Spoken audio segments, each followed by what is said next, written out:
Alors, de notre côté, on se transporte en direct du côté d'Anaheim où nous attend le collègue Renaud Lavoie pour faire le tour de quelques nouvelles. Renaud, on a vu beaucoup de de bonnes transactions passer, surtout pour des défenseurs droitiers qui sont vraiment très, très populaires, mais qui coûtent cher aussi.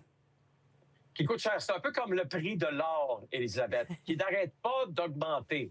Oui. On dirait qu'un défenseur droitier, ça vaut vraiment la lune présentement. Et on paye ça du côté des dirigeants de la Ligue nationale. Je regarde Connor Murphy avec les Blackhawks de Chicago qui a été échangé aux Oilers d'Edmonton, choix de deuxième ronde. Tyler Myers, Élisabeth, là, ce n'est pas un défenseur étoile. Là. Il n'y a personne dans ma vie qui me parle de l'efficacité d'un défenseur comme Tyler Myers. Bien, ça coûte aussi un choix de deuxième ronde. Et c'est ça qui est hallucinant d'une certaine façon. Ça fait en sorte que si vous êtes Kent Hughes, Jeff Gorton, vous regardez le marché et c'est honnête de se poser des questions sur la valeur des défenseurs droitiers. J'ai l'impression que du côté des Canadiens, ce qu'on fait présentement, c'est qu'on se donne du temps.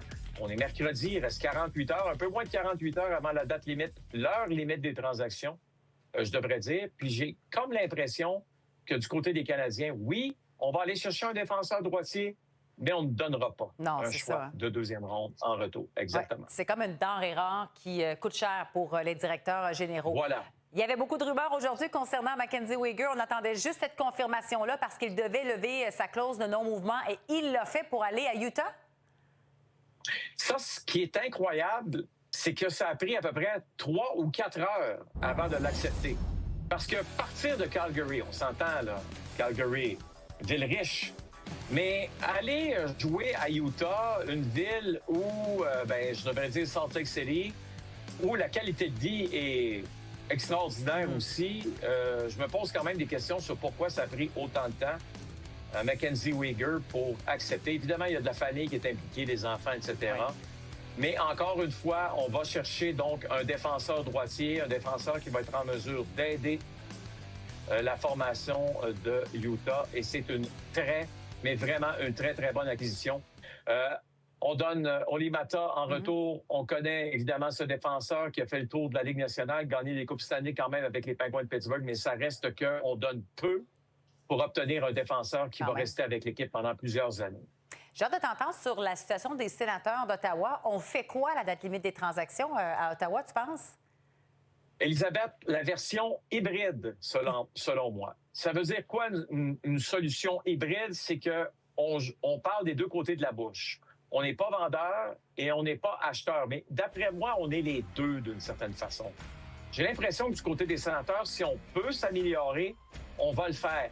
Si on doit échanger un joueur de soutien, un joueur qui fait partie, on peut dire d'une certaine façon, là, pas nécessairement un joueur qui fait partie du noyau, j'ai l'impression qu'on n'hésitera pas à le faire.